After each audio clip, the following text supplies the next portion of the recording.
भगवान का जन्म यदि मथुरा में हुआ तो गोकुल में क्यों गए?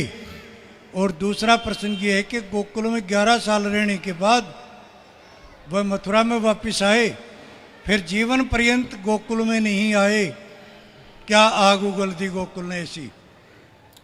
क्यों नहीं आए? देखो, ये दोनों प्रश्न उत्तर समझाइए।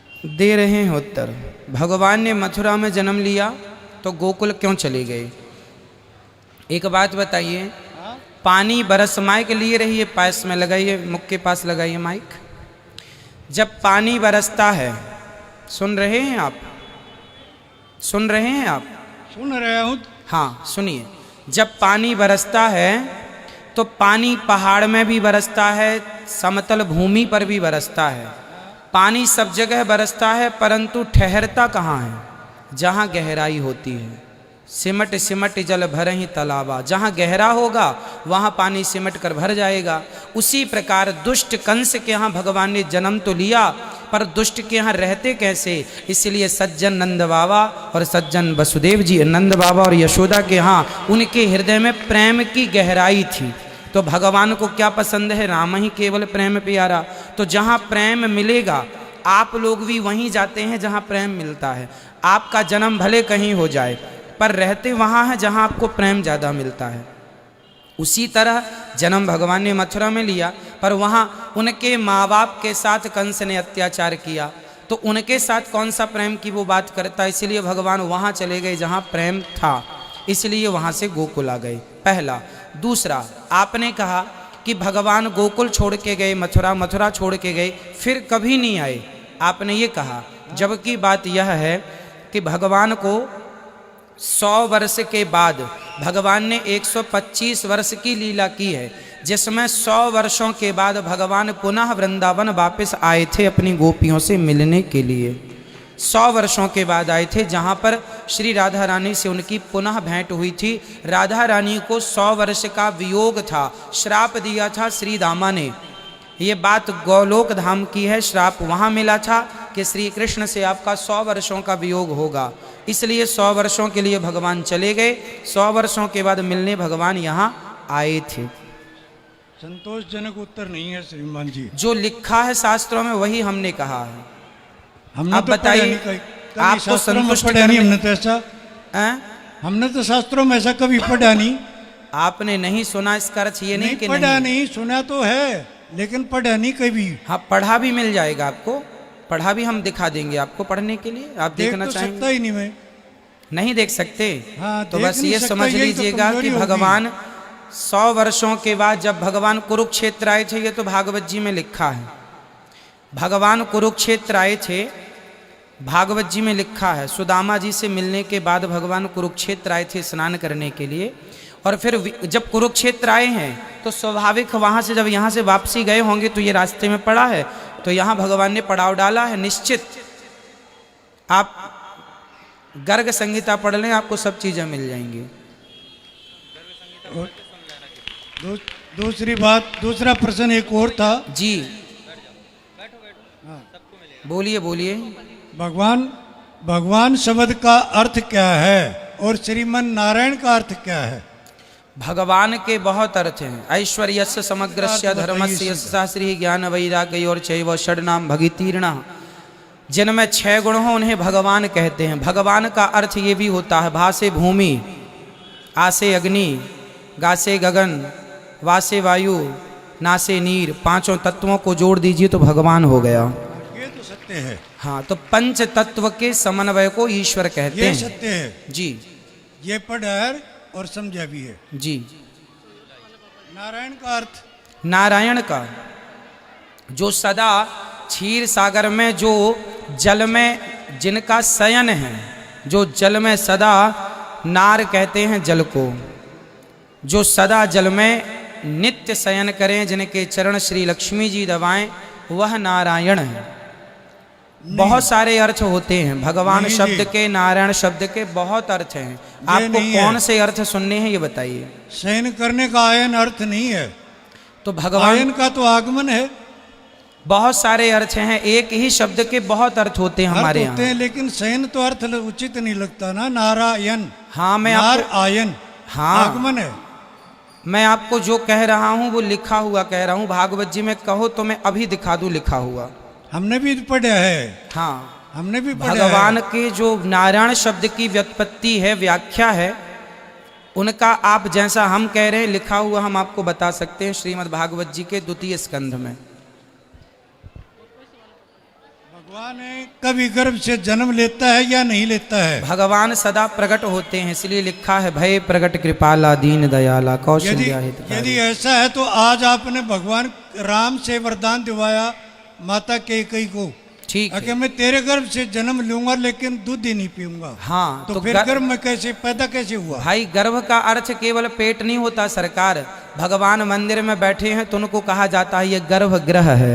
एक बड़े स्थान को मतलब समझिए, गर्भ का मतलब केवल पेट नहीं होता। विष्णु सर्व गुहाशया निशीथे तमोद्भूते जायमाने जनार्दने देवक्याम देव रूपिण्याम विष्णु सर्व गुहाशया। जो भगवान सबके भीतर बाहर गर्भ। अब एक बात बताइए, जब भगवान सबके भीतर व्यापक है तो क्या गर्भ में भगवान व्याप्त नहीं होगा? सबके गर्भ में ईश्वर ऑलरेडी हैं, परंतु भगवान प्रकट होते हैं। तमद्भुतम, भगवान के बारे में कहीं भी हमारी तरह तुम्हारी तरह जन्म नहीं लेते, भगवान प्रकट होते हैं। पर बोला यही जाएगा कि भगवान देवकी के गर्भ से प्रकट हुए। वो गर्भ का अर्थ वो गर्भ नहीं है। हाँ, भगवान गर्भ में जाते हैं अंश रूप में अपनी माँ के गर्भ को पवित्र करने के लिए, पर योनि के मार्ग से आते नहीं हैं, वह प्रकट हो जाते हैं। भगवान है ना सर्व सामर्थ्य।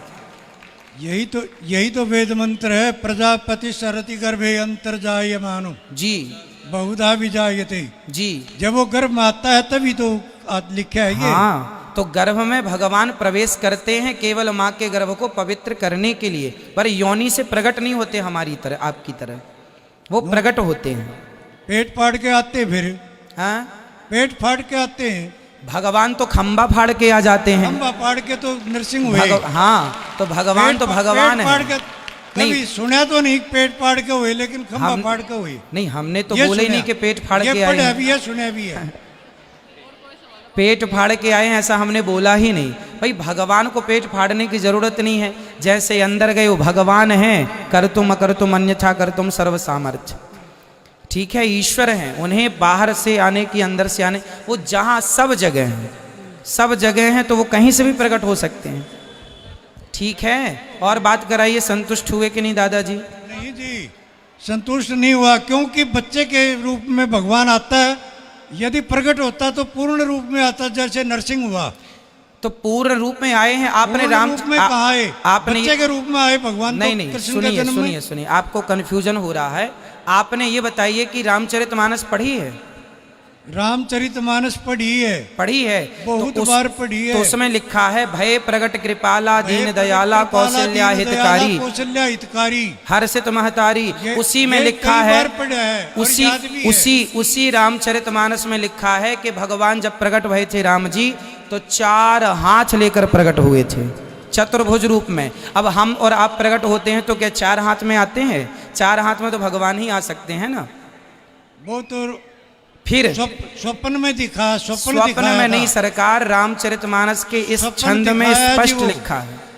अब देखो, आप भले ना माने, पर रामचरितमानस में लिखा है कि भगवान चतुर्भुज रूप में आए। फिर माँ ने कहा कि प्रभु अपना बाल रूप दिखाओ, तो सुनी वचन सुजाना रोदन ठाना हुए बालक। फिर बालक भाई भगवान पहले प्रकट हुए थे चतुर्भुज रूप में, बड़े थे। फिर भगवान ने अपना सपना दिखाया था, सपने में रूप दिखाया था भाई। वहाँ सपने की बात नहीं लिखी गोस्वामी जी ने, आप समझिए। दिखाया। आपने रामचरितमानस पढ़ी है? तो फिर एक बार नहीं, कई बार। चलो मैं रामचरितमानस में जो लिखा है पढ़ के बता दूं। वो पढ़े सुन लिया और मैं जानने लग रहा, भय प्रकट कृपाला दीन दयाला कौशल्या हितकारी। चलो मैं इसकी व्याख्या कर देता हूँ जो रामचरितमानस में लिखा है। ठीक है, कर दूं आप कहें तो, ताकि आपका संदेह दूर हो जाए, क्योंकि संशयात्मा विनश्यति, भगवान पर संदेह नहीं होना चाहिए। यदि संशय है तो आप सभी का संशय मिटाने के लिए ही ये दास यहाँ पर बैठा हुआ है ना। अब देखिए, अब देखो, मैं पूरी पढ़ के बताता हूँ अर्थ। रामचरितमानस आप पढ़ लीजिएगा, उसमें लिखा है भय प्रगट कृपाला दीन दयाला कौशल्या हितकारी। इसमें तीसरी लाइन है, लोचन अभिरामा तनुघन श्यामा निज आयुध भुजचारी। भगवान कितने हाथ से प्रकट हुए। अब इसकी हिंदी पढ़ता हूँ जो गोस्वामी जी ने लिखा है, उसकी हिंदी ये गीता प्रेस गोरखपुर की रामचरितमानस में सब कुछ लिखा है। दीनों पर दया करने वाले कौशल्या के हितकारी कृपालु भगवान प्रकट हुए। मुनियों के मन को हरने वाले उनके अद्भुत रूप का विचार करके माता हर्ष से भर गईं। नेत्रों में आनंद देने वाले मेघ के समान श्याम शरीर था और चारों भुजाओं में अपने खास आयुध धारण किए हुए थे, शंख चक्र गदा पद्म इत्यादि। अब यहाँ सपने की कोई बात नहीं है गोस्वामी जी की, चतुर्भुज रूप में प्रकट हुए। यही बात भागवत जी में लिखी है, तमद्भुतम बालक मम्बुजेक्षणम चतुर्भुजम शंख गदायुधायुधम। चतुर्भुज रूप में प्रकट हुए हैं। अब आपने पढ़ने में या गलती कर दी या समझने में गलती कर दी। स्वप्न की यहाँ बात नहीं है। यहाँ प्रकट होने के बाद माँ कौशल्या कह रही हैं कि आपके 4 हाथ हैं, हम क्या करेंगे 4 हाथ वाला बेटा, आप जरा छोटे हो जाइए। ब्रह्मांड निकाया निर्मित माया रोम रोम प्रतिवेद कहें, जिनके रोम रोम में वेद ब्रह्मांड लटक रहे हैं, वह प्रकट हुए हैं। फिर माता पुनि बोली सोमति डोली तजऊ तात यह रूपा। हे प्रभु अब यह रूप त्याग दो और फिर क्या करो कि जय शिशु लीला। शिशु मतलब बच्चों की लीला करो, प्रिय जो प्रिय लगने वाली है। तब भगवान ने सुनी बचन सुजाना रोदन ठाना। भगवान ने अपना चतुर्भुज रूप त्याग करके छोटे से बच्चों की तरह लीला करने लगे, जिससे माता को सुख प्राप्त हो जाए। ये व्याख्या है जो आप पढ़ सकते हैं रामचरितमानस में। अब फिर भी आप ना समझें ना माने तो फिर हम कुछ नहीं कर सकते। एक प्रश्न और रह गया मेरा जी, एक प्रश्न और रह गया। गीता का एक श्लोक आता है, वासंसि जीर्णानि जथा विहाय नवानि गृह्णाति नरो प्राणी। ठीक है, तथैव जीवान चलोके शरीरा अनन्यानि संयाति नवानि देह। ठीक है। एक बच्चा पैदा होता है और वह जन्म लेने के 1 मिनट बाद या 1 घंटे बाद एक्सपायर हो जाता है। हाँ। तो नया कपड़ा पहन के आया था, पुराना तो नहीं हुआ, कैसे गया? क्यों नए कपड़ों में भी खोट नहीं निकल जाती क्या? खोट निकल जाता है, लेकिन भाई नया आप कपड़ा शोरूम पहन से के नया आया था। कपड़ा खरीद के लाते हैं, कई बार वो भी आप रिजेक्ट कर देते हैं ला करके। तो कैसे भगवान गया भी वो? नया शोरूम से निकाले, देखे हो गया उसको, इसलिए रिजेक्ट कर दिया। इसमें क्या है? वासांसि जीर्णानि यथा विहाय, ये सही है। भगवान कहते हैं आत्मा पुराना शरीर त्याग करके नया शरीर धारण करती है। आत्मा वस्त्र पहनती है, वासांसि जीर्णानि यथा विहाय। लेकिन ये बात सत्य है कि कपड़ा पहनती है। इसका मतलब ये नहीं कि बच्चा पैदा हुआ तो मरे ना, भाई जन्म लेते ही मर जाएगा। नया भी रिजेक्ट। आप नया चीज सामान घर में लाते हैं, नया मोबाइल खरीद के लाते हैं, आते ही बिगड़ जाता है। तो परमात्मा की बनाई हुई नहीं है। हाँ, तो परमात्मा भी इसी प्रकार से ऐसी चीज नहीं बनाता। अच्छा देखो, पैदा होते ही मर जाए। जब शांतनु का जन्म हुआ, शांतनु के पुत्र गंगा जी के पुत्रों का जन्म हुआ, तो जन्म लेते ही गंगा जी ने अपने सारे पुत्रों को पानी में बहाया कि नहीं? क्यों बहाया था? इसलिए बहाया था क्योंकि उनकी आयु उतनी ही थी। भाई 1 दिन की आयु किसी को मिली है तो 1 दिन के लिए ही शरीर धारण करेगा ना वो। किसी को 100 साल की मिली, किसी को 80 साल की मिली, किसी को 10 साल की मिली, किसी को 5 साल की मिली। ये तो ईश्वर तय करेंगे। पुत्र आप लौकिक दृष्टि से बता रहे, आध्यात्मिक दृष्टि से बताइए, गंगा ने कैसे बहा दिया, कहाँ बहाई? भाई गंगा जी के पुत्रों को, आध्यात्मिक दृष्टि से बताइए आप। पितामह भीष्म 8वें पुत्र हुए हैं। पिता में भीष्म तो 8वें हुए, कृष्ण जी उसके भी पहले 8वें हुए जितने थे। बच्चे हुए माता गंगा जी के, सारे पुत्रों को उन्होंने विसर्जित किया था, ऐसा शास्त्रों में लिखा है। अब आप शास्त्रों की माने तो हम बात करें आपसे, माने ही ना तो बात करने से फायदा नहीं है।